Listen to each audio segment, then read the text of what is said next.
new employees. Are we prepared to bring a new employee on board? Are we prepared to make our existing employees, team members super happy? So let's talk about that. Again, I find that many team members, especially at the business office, because I feel like being a chairside assistant, being a hygienist, you kind of know what your responsibilities are, right?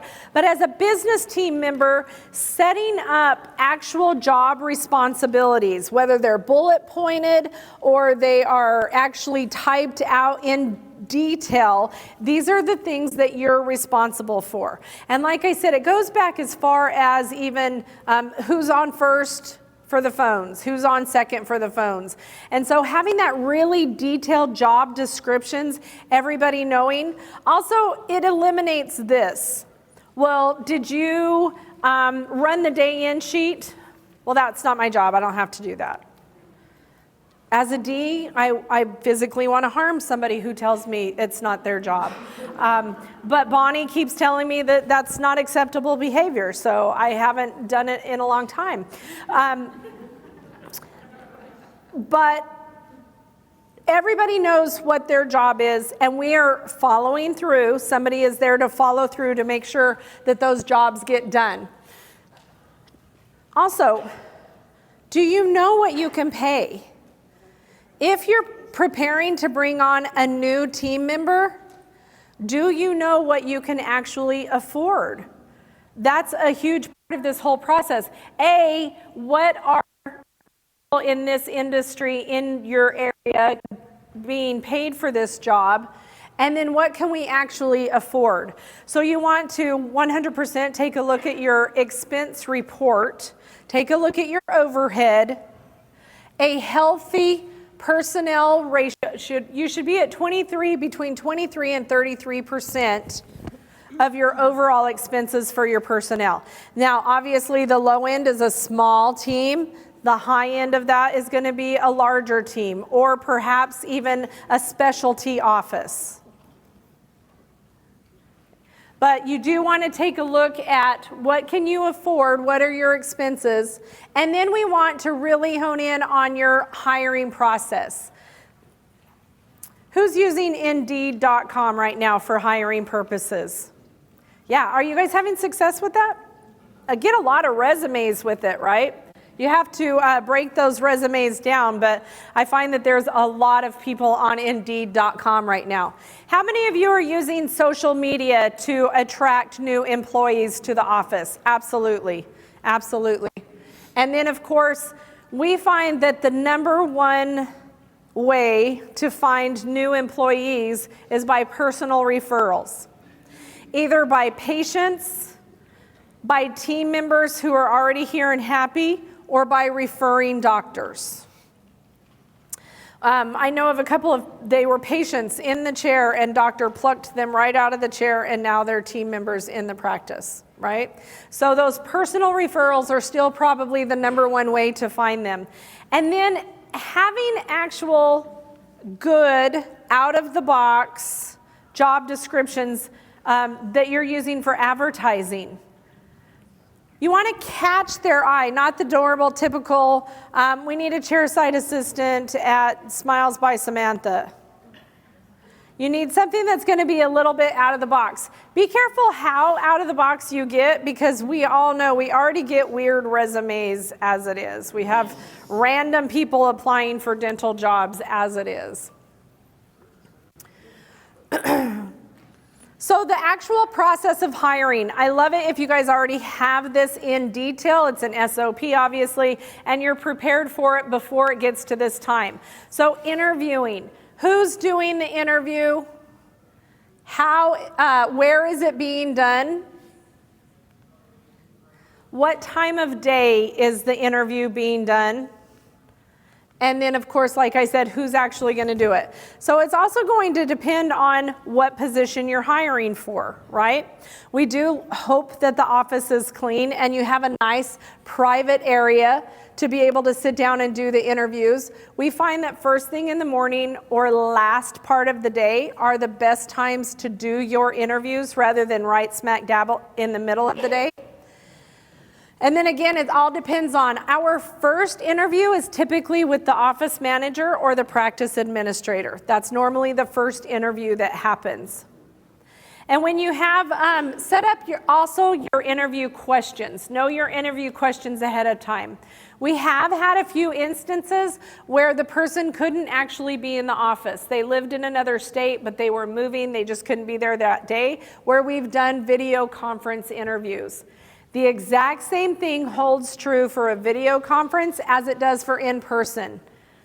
How are they presenting themselves? What's their personal appearance? How are their verbal skills, their grammar, their education level? So you're looking at the exact same things on the video conference that you were if they were in town, in the office. Interview questions, have these set up ahead of time. You're going to want to have very specific interview questions for the job, but also have a few that are out of the box for the job. So this is my favorite one. That's my favorite question that I ask everybody. If I could wave a magic wand, there's no boundaries, what would you wake up every single day and do for the rest of your entire life? Believe it or not, I'm not expecting them to say, I want to be a chairside assistant for the rest of my life. But I do want to know, where does their passion lie?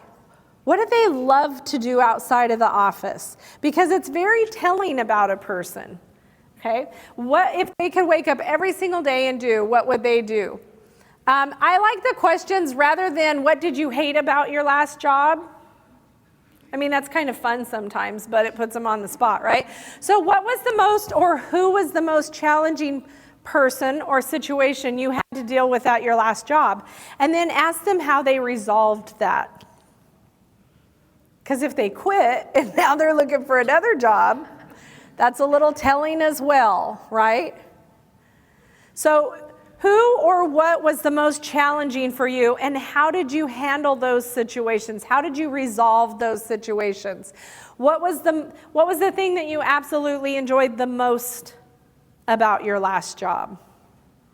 And I like this one too. If you were offered to return to that office in the same position or another one, would you return? Okay.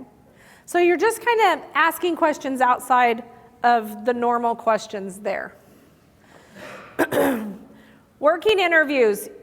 I would say the first and foremost thing that you guys need to do with working interviews, check your state laws and make sure that they are legal.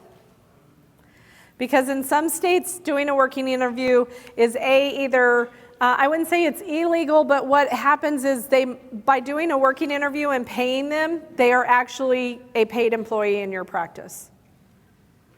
And not hiring them, they could cause other problems. Okay, so just check your state laws, make sure that it's legal to do working interviews. Yes, they should get paid for doing them.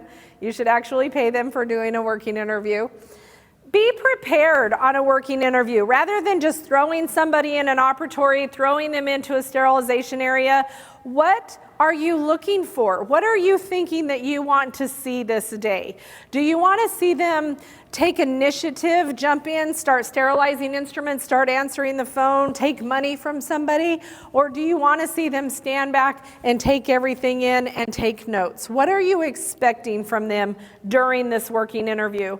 And then at the end of the day, did they accomplish those things that you were expecting? I would also have a morning conversation with that person. These are the things that we expect. And at the end of the day, it's either thank you very much, we appreciate the time you spent with us today, or you sit down with them and say, this was awesome. You hit this mark, this is exactly what we were looking for. Okay, so give them some feedback as well. How many of you have been on a working interview? It's awkward, right? It's weird and it's awkward and you don't know what you're supposed to do, or you don't get any feedback from it. So make sure you have that open communication with them as well. You've hired them. Woohoo! They're a part of the team. Now what? Be prepared week one. Be prepared week one. You're going to have them fill out all of the legal documents. You're going to sit down and have a conversation with them about wages, any benefits that you're able to offer them. But this is also when you're going to present to them the 30, 60, and 90-day training process. You're going to let them know that they're on their 90-day probation period, but you're going to check in with them at the end of 30, end of 60, and end of 90. And during this time period, these are the things that we're going to be reviewing, and here's where we expect you to be at the end of your 90-day probation period. You also need to let them know at this time, if for any reason, at any time during this probation period, if you feel like it's not a good fit for you, if it's not a good fit for us, we're going to sit down and have another conversation and appreciate each other's time and move on. Okay. Onboarding is a big part of this again. Remember, think of onboarding as your orientation. Onboarding is your orientation to that new employee to your office. What can they expect? And this also will tell them a lot about your practice, a lot about where they're fixing to start working and what they can expect from you as well. I always ask them, what are your expectations of us? Where do you hope to be at the end of 30, 60, and 90 days? So it needs to be a two-way conversation, open door policy at all times. Have a welcome packet, maybe. How many of you have an actual welcome packet for your new employees? I think it's a fantastic idea to have a welcome packet. Maybe if you have the two-pocket folders that are actually your office brand and colors, your logo and stuff, you could put some welcome information in there. Here's where we park. Here's our uniform policy. Here's our lunch policy. We hate each other, so we don't ever bond. I'm just kidding. Once a month, we have team building or a lunch and learn together. This is the day of the month. This is how we handle payment during, how we pay you during this time. So you have a welcome packet to go over with them on what they can expect. How long are they on probation? This is absolutely where you're starting to introduce your SOP training manual or any educational tools that you're providing to them so that they can come on board. You want to explain to them how you handle their personnel file documentation, how you will handle the reviews as well. And then here's your form. Here's your sign, but we'll say, here's your form. This is your form of acknowledgement. They were in the room. They acknowledged that they received this information. You definitely want to have some signatures here to go in their personnel file. How do we keep an engaged team? And I ask our doctors, business owners all the time, do you want to be a boss? And our office managers, practice administrators.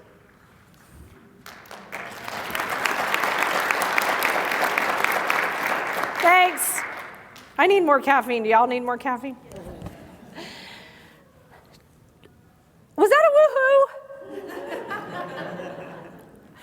Do you want to be a boss or do you want to be a leader? There's definitely a difference here. Do you want to be bossy and sassy? Do you want to motivate your team and be a mentor and help them be the very best that they can possibly be?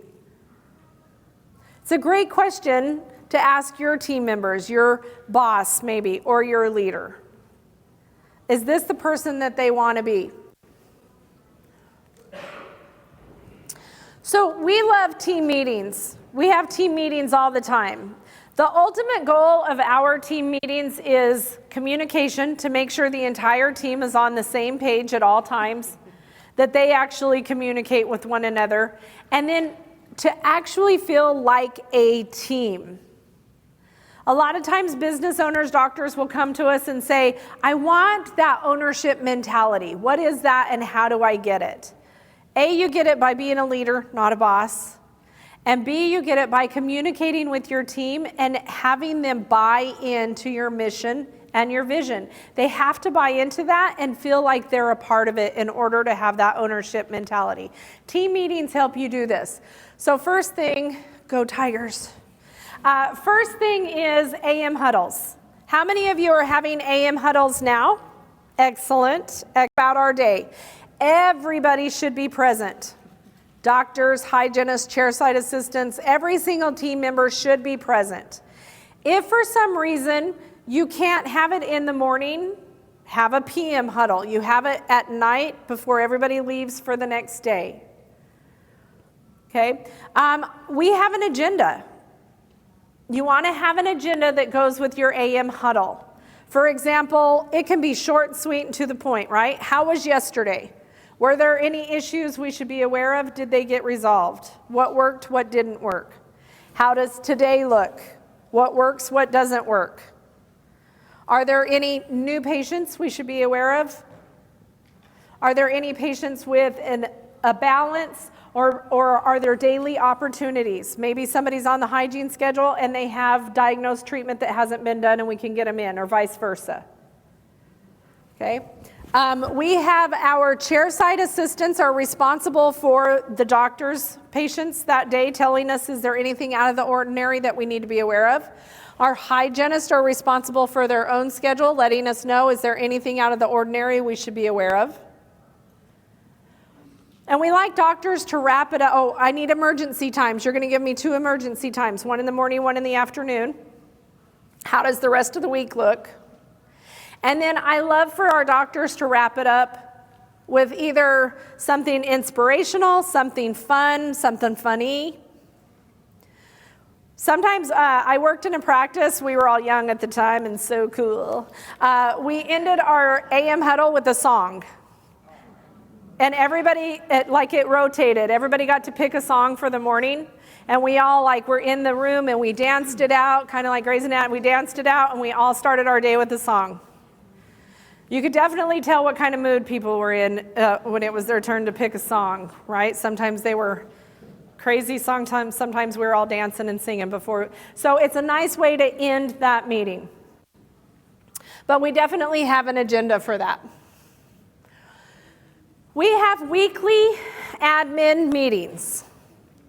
Weekly administrative meetings. Typically it's the doctor and your office manager or practice administrator. 10 to 15 minutes. Give me a State of the Union address is what this is. What happened this week that I should be aware of? Did you resolve it? Do I need to get involved? It could be patient issues, team issues, procedure issues. And how does next week look? Anything I should be aware of? Anything I need to be prepared for? Okay, so it's simple, administrative, retrospective, and what does next week look like? Monthly, we have lunch and learns. Now, these aren't your typical bring a vendor in and eat till we fall asleep for our afternoon patients lunch and learns. We expect every team, business, clinical, hygiene, ownership, doctors, to sponsor or host a lunch and learn for the rest of the team. So for example, if you've been taking courses and you're going to start doing implants, doctor gets to do a lunch and learn with the rest of the team on implants. What have they learned? What should the rest of the team know about it? Maybe our hygienist went to an amazing periodontal soft tissue management course. They're going to teach us about what they learned, give us verbal skills. The business team discovered a new insurance company that they hate. Just thought I'd see if you guys were still awake. Okay, so every single team hosts or sponsors a lunch and learn for the rest of the team. Now, the other lunch and learns that we do are role playing. We work on handoffs a lot. Okay, handoffs of the business team to the clinical team to the doctor, the hygienist to the doctor, doctor back to clinical or hygiene. And then when we take the patient to the business office to complete their appointment, the handoff that happens there. So we do role playing, verbal skills, practicing. Maybe we do an update of our SOP manual. Is there anything that we need to update? Are there any new ones that have been added? So ideally, you're going to schedule 8 or 9 team lunch and learns. And then you can get your outside vendors to fill in the spaces for the rest.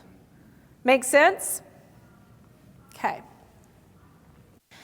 We like quarterly team bonding, half a day team meetings. Quarterly. Once a quarter, you're going to set aside 3.5, 4 hours on the schedule, have an agenda, do a little bit of team bonding, maybe get outside of the office. Be prepared for that one.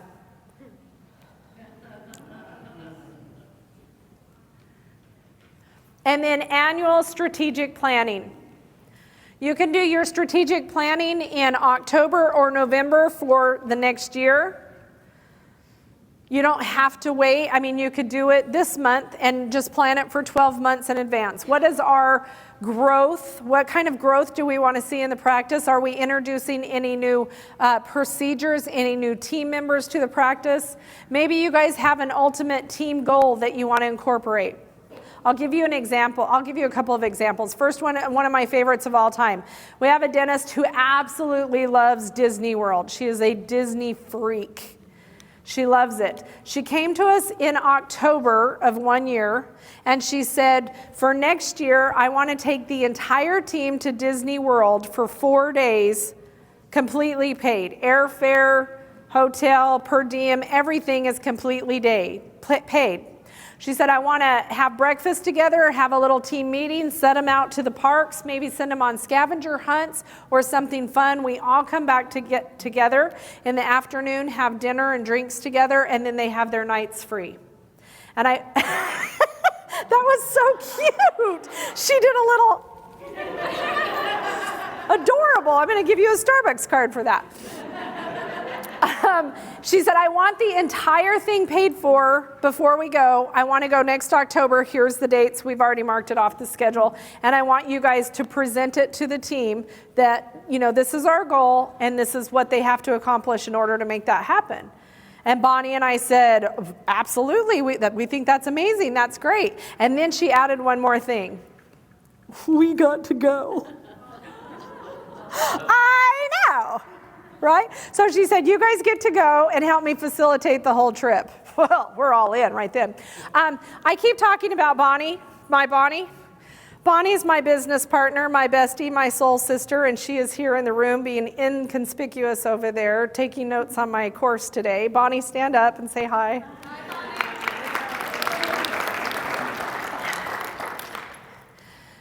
So we presented it to the team. This is what doctor wants to do for you guys. We essentially have about 11 months to make this happen.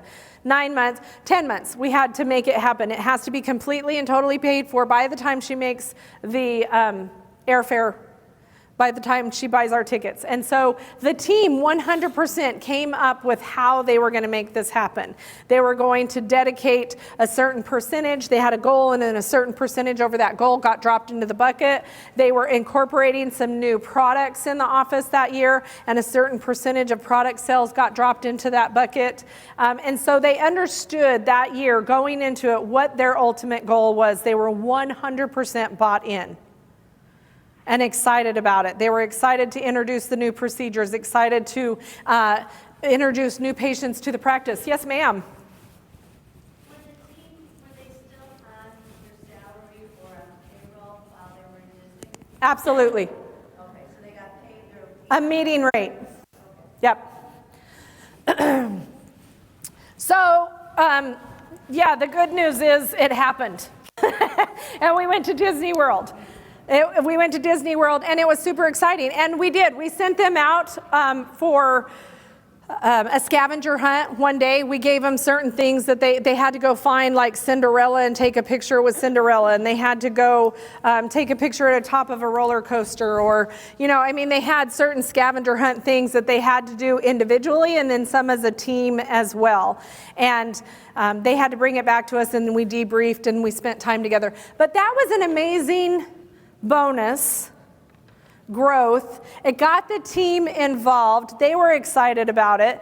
They weren't just excited about the trip. They were excited about the concept that their doctor, their leader, came up with something to help the practice grow, but also incorporate them and celebrated their success. So it wasn't just about giving them something. It wasn't a raise for them or a bonus for them. It was that inclusion. It was the fact that she made them a part of it. And they felt like they were part owners in the practice. It's ownership mentality. That's what we need to create with our teams. Okay, so strategic planning, what kind of growth, what kind of motivation are you going to give the team to get that growth that you need? All right, we're going to do a little exercise. Give me a couple of doctors. Where's a couple of doctors? Just raise your hands for me. All right, do what? You're a doctor. Yes. What motivates you? Dentistry. Dentistry motivates you. You're young, you're cute. No, I'm just kidding. Dentistry motivates him. That's good. That was the right answer. Absolutely. What motivates you? People and experiences. People and experiences. Another doctor? You guys are scared now because you're not motivated. Another doctor? Yes, sir. Watching the gears and machinery flow perfectly. Watching the gears and machinery that turns you on. Dang, we got like whole sexy, I'm turned on by machinery thing going on here. All right, cool. Anyone else turned on right now? I mean, motivation, turned on, it's the same kind of thing, right? What else motivates doctors? I'm sorry, wait, what? Burrs? My doctor gets motivated by burrs, like new burrs. Burrs. Burrs, money. Okay, what else? Yes, ma'am. Helping people. Okay, doctors, stand up for me. All the doctors, stand up for me. Doctors, what motivates your teams? Me. You, okay. Yeah, me. You motivate your team. I like it. Anything else? Well, I like when patients are really thrilled with the experience and they show their appreciation. I mean, they know that they had a great time. That's what motivates me. Awesome. What motivates your teams? Self-motivated. They are self-motivated. All right. They inspire themselves? Pretty damn good at it. Nice. They're pretty darn good at it. He said, what inspires your team? Feeding part of the practice. Feeding part of the practice? Part of the business. Okay, part of the business. What motivates your team? Being appreciated. Being appreciated. What motivates your team? Good working environment. A good working environment. What motivates your team? Raises. Praises. Okay, better. What motivates your team? Growing along with practice. Knowing. Okay, here's what I love. Go ahead and sit down. Thank you. She said praises, not raises, by the way. Here's what I love about your answers. I asked a lot of you, and a lot of you answered. Only one person said money. Did you guys notice that? Only one person out of everybody said money. And you're right. Money motivates everybody. We need to put a house over our heads and food on the table and clothes, right? Money motivates everybody. But that's not really what motivates us as professionals. Would you guys agree with that? Doctors, I want to tell you that I loved your answers. What motivates your team? I motivate my team. Being a part of the team, they self-motivate. The best way to find out what motivates your team is what, team? Ask them. Ask them what motivates you. Some of you are absolutely right. Praises and appreciation. We all want to be appreciated for what we do. Some of us want the appreciation in different ways, right? There are those of us who would like an award every day. There are other people who would like a genuine take me aside with nobody else around and say, the margins on that crown today were awesome. Thank you so much for being my second pair of eyes in there. I really do appreciate that. Because some people don't want praise in front of everybody else, right? There are a few of you, I don't really get it, but okay. There are a few of you who that makes you very uncomfortable to get big praises in front of everybody else. Team members, your doctors need to be appreciated too.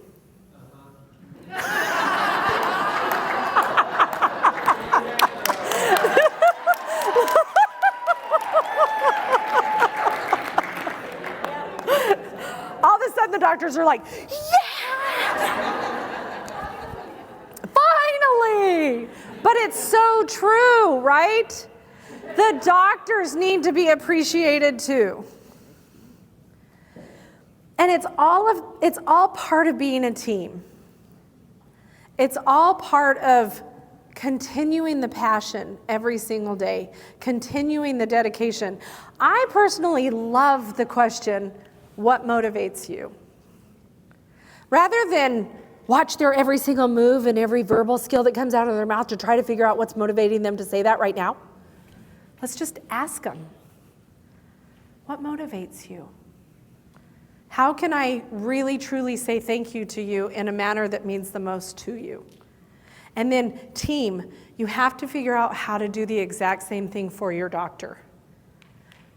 Remember, I said, and I'll continue to say, it starts from the very top and it trickles down.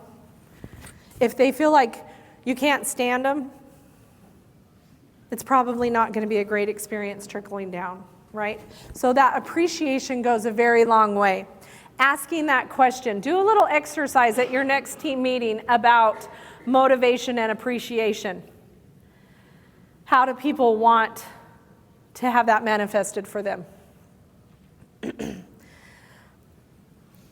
When we as a team, and even the doctors, when we feel like we're a part of something bigger, when we feel like we're an integral part of something, and there's a big vision in place that could happen for it, and we're a part of that happening, it motivates us as human beings. We want to be a part of that. We want to be successful.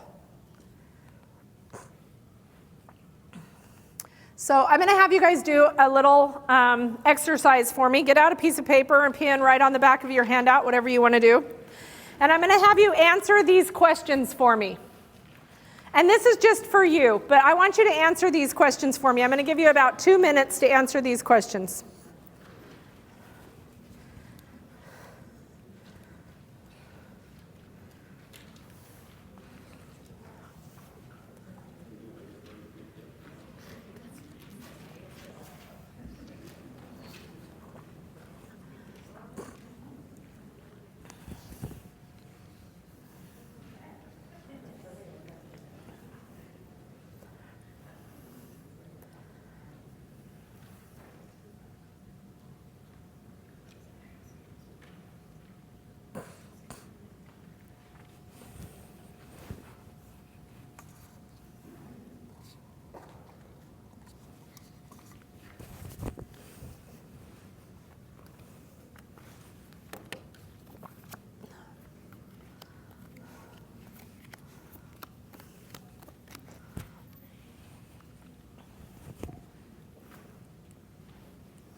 Next thing I want you to do, I want you to put a check mark beside the ones that these are your personal traits, or that you've touched somebody else in this way.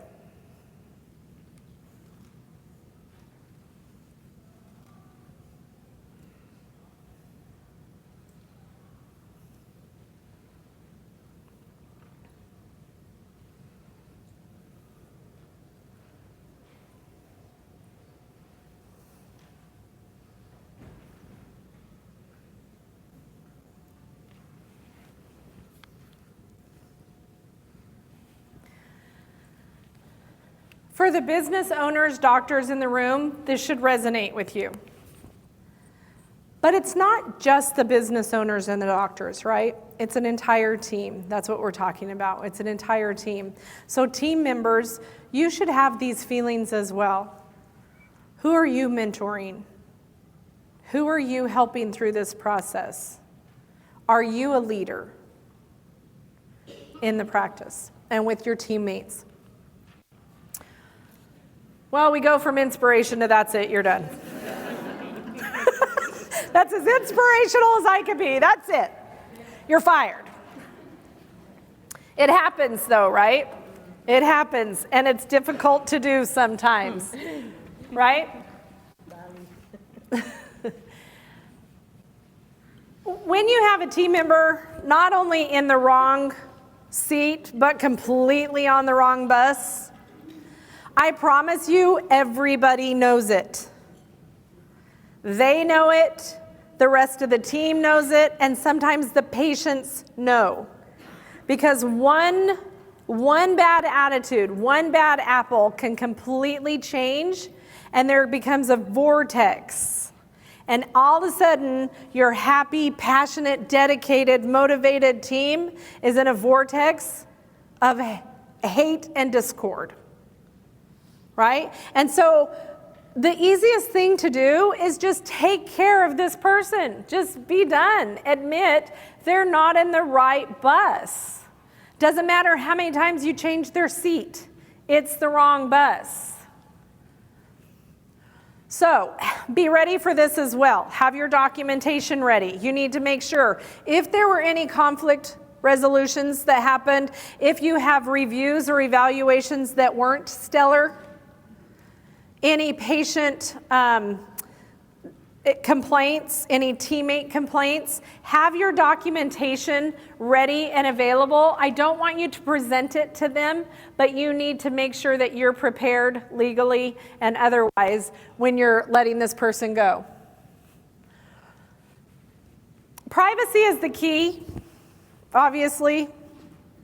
You want to do it in a private, secure place. Potentially have at least one other person at least in the practice at the time. They don't have to be in the room, but you need somebody else in the practice with you at the time that this happens.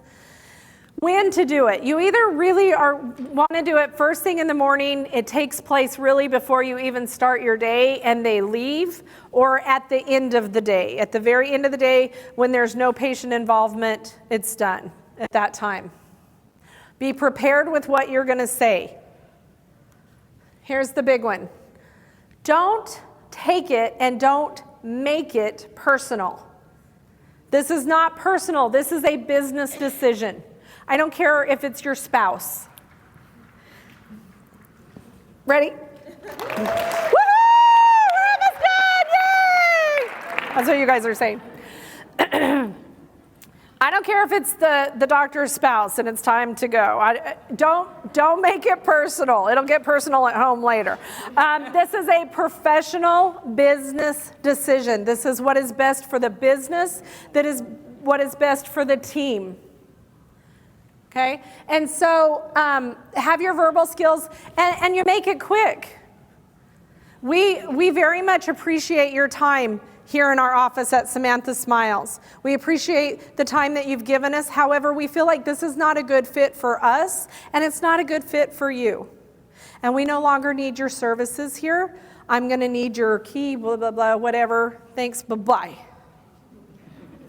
Bye-bye. That's always very professional to end it with. Bye-bye. It's better than, bye, Felicia. That's not nice. Don't do that one. That's what you had to fire Felicia? Yes, oh, how fun was that? Did you do that? You're like, bye, Felicia. You got to do the head with it, right? Bye, Felicia.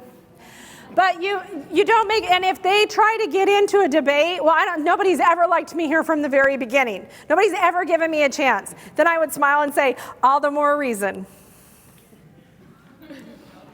Right? We're not going to make this personal. It's a business decision. It's not a great fit for us. It's not a good fit for you. We appreciate your time. Bye-bye. It's more fun when you put the bye-bye at the end.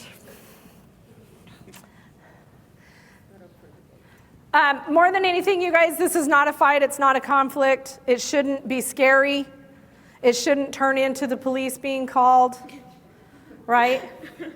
This is the way it is. They sign a piece of paper. They don't sign a piece of paper. Who cares? They're fired. They're gone. And I want to tell you guys too, I know this is difficult for some people. They actually like firing people. She just goes, yep. Bye, Felicia. But for other people, it's very uncomfortable to tell somebody they just lost their job. That's a terrible thing to have to tell somebody.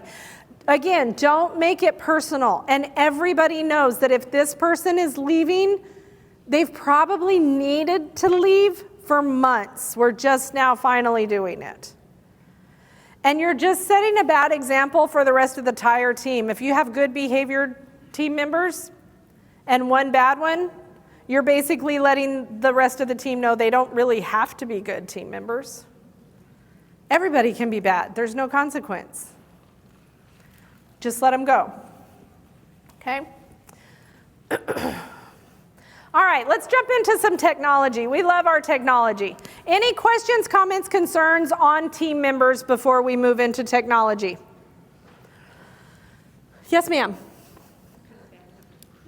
So with the training manuals and SOP, who in your office is writing that up? Great question. She asked for the SOPs and the SOP manual, the training manual and all that, who is actually doing it? Who's formatting it? Who's writing it up? We always have a team lead. Typically the office manager, practice administrator is your lead on helping us get this done. You're going to need to incorporate your clinical team, for example, your chairside assistants to help you with the clinical stuff. And you want to get some information from your hygienist, but ultimately formatting it, putting it all together, it's going to go to the office manager. Yeah, typically. One thing that we have learned, I have a large practice. We have 70 employees, so we have 70? Yes. Oh my. Do you want some? Do I want some of them? I You don't. can have them. No. Yeah, but we do have an HR manager who had taught us a lot, and it's not just the process, because I think she has no heart when it comes to fire somebody. However, it's what comes after, because this person is probably gonna file worksman unemployment. Right, and all right. that. So all that, every state needs documentation. Great.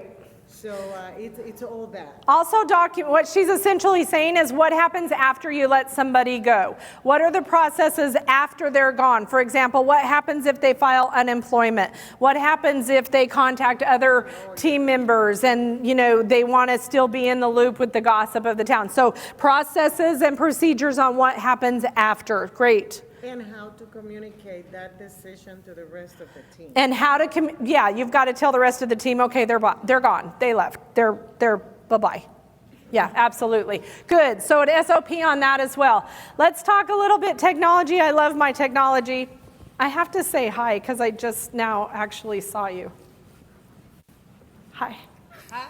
How are you? Good, how are you? I'm good. That's Leanne, doctor. I just had to say hi. I've been in their practice before, and I just looked over there. I was like, that's Leanne. And Dr. Rubel was actually talking to me. What am I doing? I'm like, I'm a dork. Sorry, I'm a little spacey. Oh, this is a big one. Technology, you guys. This is a big one. You should be writing this down. Windows 7 is dead. January 14th, 2020. Windows 1 license and do 15. You have to buy a license for every computer. Yes, ma'am. What do you do if you have a Mac? What do you do if you have a Mac? You change over to Windows. I'm just kidding. The Mac most likely is not running Windows. Well, yeah. Okay. Have fun with it. Okay. Okay. All right. You want to make sure also that your softwares that you're using, your practice management software and any third-party software that you're using, for example, Serac, Galileo, Sidexis, any of that is compatible with the Windows 10. and that if you upgrade those computers, you're not going to have issues. You want to make sure probably that you are on the most current version of your software in order to be compliant with Windows 10. Make sure also you get a backup, a major backup, good backup. Check it to make sure it was good before you're upgrading to 10. The same is going to hold true. We love our digital dentistry. We love it. If you have these amazing pieces of technology in your practice, we're hoping that you're using them and not just dusting them. If you're a gadget guy, gal like we are, I don't know if you guys know this, but patients actually think you're smarter when they see the technology in your practice. You may not be smarter at all, but it does level the level of education in their eyes whenever they see this technology, when they see you using it, whenever you're a high-tech office. Stay up to date, utilizing things that are going to make you the most effective, the most efficient in your practice. For example, it's 2019. How many of you have electronic forms? Great, I love it. About half of you. For the other half of you, it's 2019. We've actually had electronic forms available to us since 2004. Can you believe that? It's been available to us to get rid of paper that patients fill out since 2004. It's a huge convenience to be able to have all of those forms online. Electronic claims, filing every single claim electronically, not printing those out. How about electronic billing statements? How many of you are still sitting in a room printing off 500 billing statements and going through them one by one? I can tell you right now, you're in a terrible mood. You're an angry human being. We could, make life easier just by doing electronic billing. Electronic verification, electronic deposits, and then communicating with our patients electronically. Although it's kind of funny, some of the printed postcards are coming back. Depending on your demographic, where you live, if you're in the metropolitan area, we're not seeing them, but if you're in the smaller rural areas, we are seeing some of those cute little postcards coming back. Here's one of my favorite pieces of technology in our practice. One of the favorite pieces of technology in the practice should be your telephone system, the hardware and the software that comes along with it. It's an amazing piece of technology that we really don't think about as technology. So there are phone systems out there, hardware and software, that actually allow you to find out how many times did my phone ring, how many times did it get answered, how many times did it not get answered. I think that would be a huge piece of information. Not only can these phone systems do this, but we know now that only 7% of humans leave a voicemail. And 4% check them. How many of you have voicemail on your phone right now you haven't listened to? Yeah, I have like 5. We don't really listen to voicemail. 3 of them are from my mom, I should say that. I called her back. But we don't leave voice messages. We don't listen to voice messages. So what needs to happen? How cool would it be if your phone system, your phone rings, you can't answer it right then, nobody can answer it. They hang up and immediately they get a text message on their phone from your office. I saw that you called. Thank you so much for calling. We're not able to answer the phone right now. I'll call you right back, or can you chat? And then a little window basically pops up on your screen and you're chatting to them. You're not actually on your cell phone. It's an app that pops up on your computer. Pretty cool, right? I'll tell you a little story about how amazing technology phones can be. I was in a practice once, and they had asked me to come in and help them figure out some efficiencies. Now, this is an incredibly busy practice. I swear the doctor wears roller skates all day. They have about 3 to 4 hygienists 3 to 4 chairside assistants, 1 doctor, 3 business team members. The chairside assistants and the hygienists were not setting their appointments complete, so the business team was doing that. They saw about 40 patients per day. Okay, so the business team, you have the business team who's saying, hello, thank you for coming in. We'll let them know that you're here 40 times, right? And the financial coordinator is saying, thank you, I'll take your money now. I hope your appointment was good 40 times, but also setting the appointments complete and making the next appointment. Oh, and by the way, they have like 4 lines ringing. So the phone rang about 300 times that day. So when I said, how come your chairside assistants don't set their appointments complete? They said, well, they just don't have time to do it. And I said, okay, I get it. So at our team meeting, I was able to show them how many times the phone rang, how many times it was answered, and how many patients walked through the door and said hello, and how many patients we had to set the appointment complete, make the next appointment, take their money, create a claim form, get any attachments that we needed. 2 people. 1 to say hello, 1 to finish all that up. It's physically impossible. Rather than me tell the clinical team, you guys really need to set your appointments complete and do the next one and make your next appointment, they could see it. They could see the numbers, how inefficient it was. That was an amazing piece of technology that helped me do this. This texting the patient right back, that's an amazing piece of technology that will allow you to do that. Okay, so a lot of us don't think our phones as technology, they are. Yes? Give us some recommendations for that technology. Absolutely. There's a company called Weave Communications. I know that they're here. Weave, as in basket weaving, hair weaving, weave. Okay. They do amazing things with phones. Absolutely. Yes, ma'am. Our office actually uses Weave, and it's phenomenal, especially on the weekends when there's no doctor in the office. There's an app that I actually have on my phone. I'm actually getting all the confirmations for our patients tomorrow on my cell phone. So she uses Weave in her office right now. She's doing confirmations. She's letting everybody know they have an appointment, and they're texting her back. Weave actually sends those confirmations out directly for us, and then I'm getting the text confirmations back on my phone.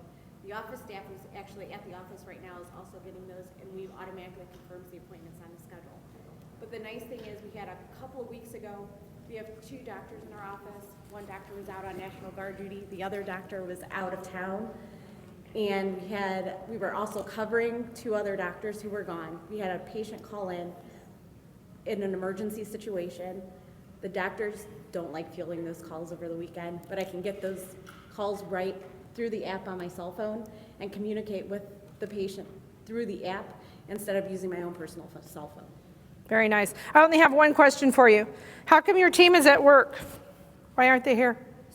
Typically, the doctor himself comes, and then I said, hey, I want to come. We had opened it up for the entire staff, but All right. a lot of us had little ones that was hard to make arrangements. Bring them. We love those. Just kidding. Just kidding. How about a 5-minute plan for every patient? You know how at the end of the day you want to call your patients and say, thank you for coming in. Did you have any problems that we should be aware of? You can chat that as well. You can send those in text messages as well, which makes that nice. Rather than being connected to your phone this way, you're actually connected to your phone via text or the app that she was talking about. Really cool way to make that happen. How are we doing? We're good. Let's talk. Yes, ma'am.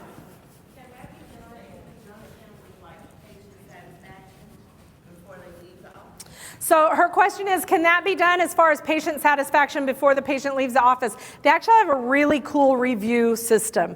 So it does actually prompt the patient, would you like to leave us, or how was your visit today? If they say awesome, it sends them to a place where they can review. If they say you suck, then it actually sends them back to your business officer, your administrator, so you can resolve the issue at hand. Yes, ma'am. Text to pay, yes, they have. Well, this is like a great Weave commercial right now. They have text to pay. Yeah, you can actually pay through your phone for your appointment. Yes, ma'am. So where do you think Weave and revenue well? Is it kind of, do Weave and Revenue Well. Love them both, by the way. Revenue Well is your text message, email reminder, data mining. I love Revenue Well for data mining. What I mean by that is, let's say I want to send a heart-conscious email campaign to every single patient that's ever been in our practice for periodontal. So I can data mine any patient that's ever had a 4,000 code done in our office and then send them an email. Maybe it's an article from the American Heart Association about what periodontal does to our body, right? Revenue Well lets us do those things. They also, Revenue Well has electronic forms for our patients to fill out before they walk into the office. So do you need both of them? Yeah. Yeah, I would totally do both of them. Let's talk about the business side of dentistry. We're going to go over a few reports, a few things that every business owner, doctor should know. Set your goals, absolutely. Everybody works better with goals. Like I said, it all starts with the leadership, right? It starts with our leadership and trickles down, setting those goals, setting it up for everything else. Few reports that every office should be running, okay? The obvious ones. You want to track your production. You want to track your collection and your adjustments. Now, when it comes to your adjustments, we don't like generic adjustments. I want to see every single little thing that you are writing off of your dentistry.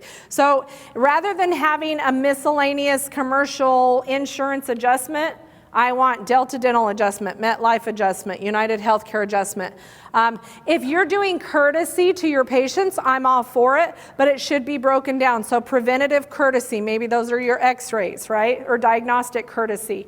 Or maybe you're doing a redo courtesy, a professional courtesy.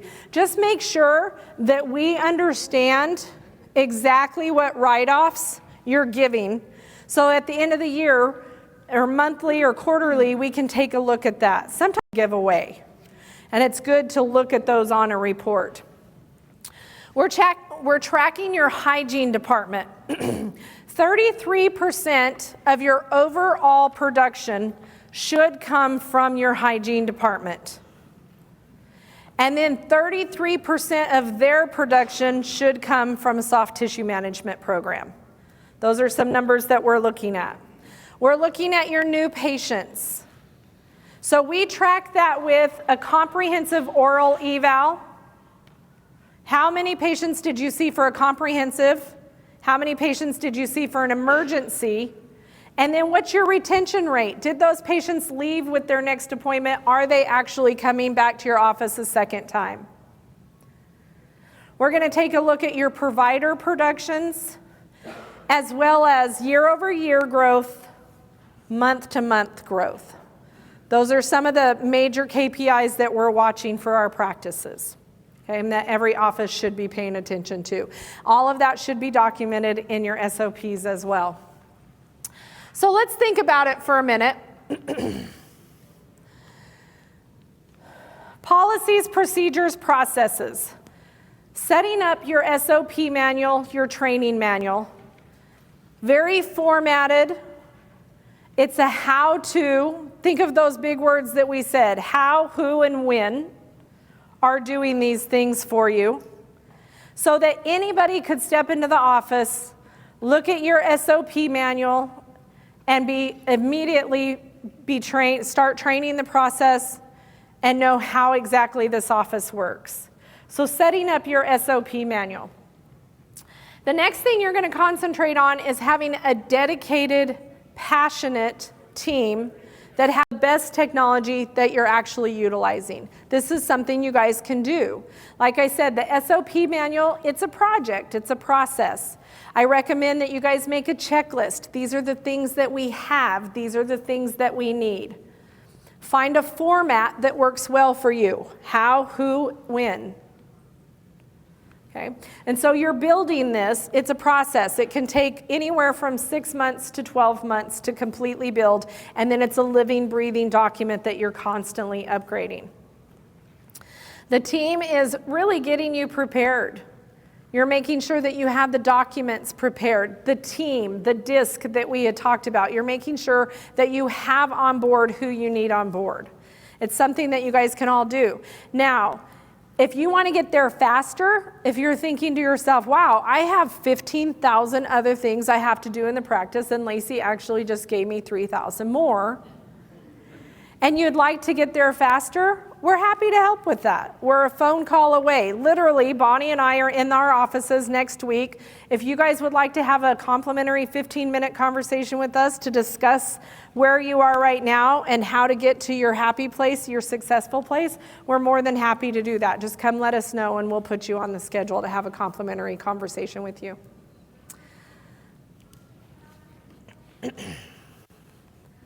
Oh, wait.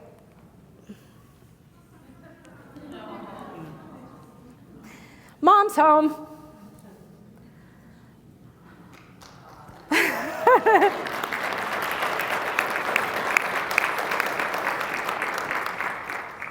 She's home.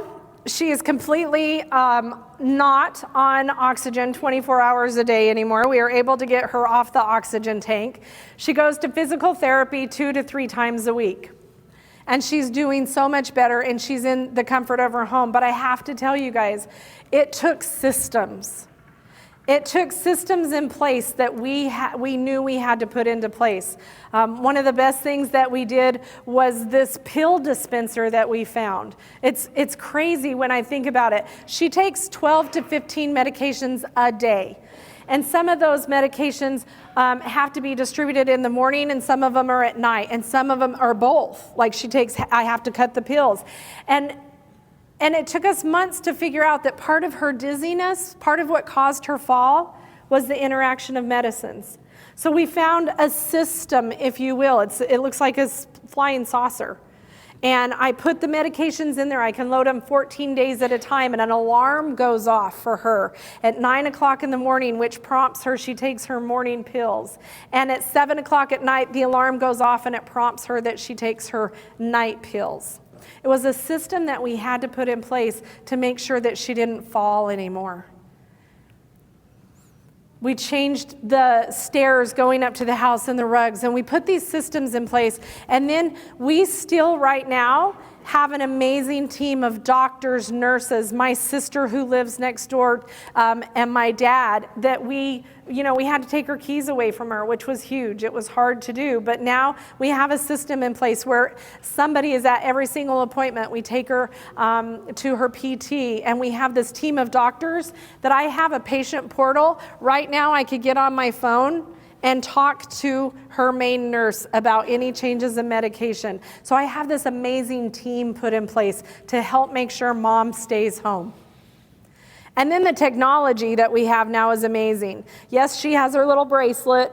She has her little thing, so if she falls, she hits it. But we also installed video cameras.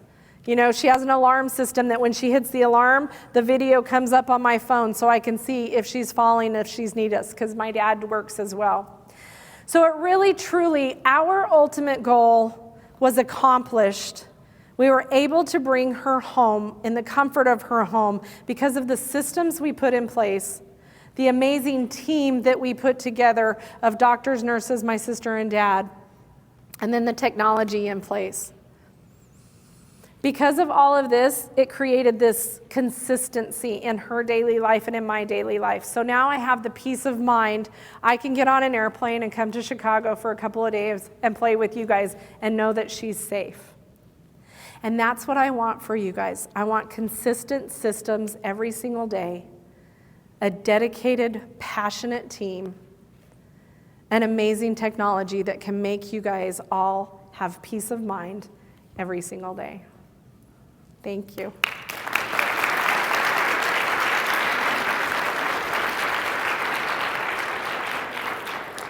I'm going to put that back up there for those of you, that's the website that you can go to get the handouts and any other downloads that I have on there for you. Like I said, I'll keep it open for a week. On the code, oh, that's a bad code. Okay, don't look at that code. The code is, whenever you text, you're going to pull up that phone number to text. The code is Chicago AM. The C is capital. Everything else is lowercase. So capital C, Chicago AM. It'll let you into that website so you guys can get all the goodies. And if there's anything else you guys need, just email us. Bonnie and I would love to take your calls next week. Let's have a conversation about getting systems, teams, and technology set for you guys. Thank you. Thank you, Laci. It was absolutely fantastic. Thank you. And if everybody would go on the website and give Laci an absolutely positive 5-star review, it will help bring her back for people for the future to hear her speak through the CPS. Ooh, people from the future. Like next year's CPS. All right, that too. And also, don't forget you can get your CE credits by going on the website. Thank you and enjoy the rest of the meeting. Bye.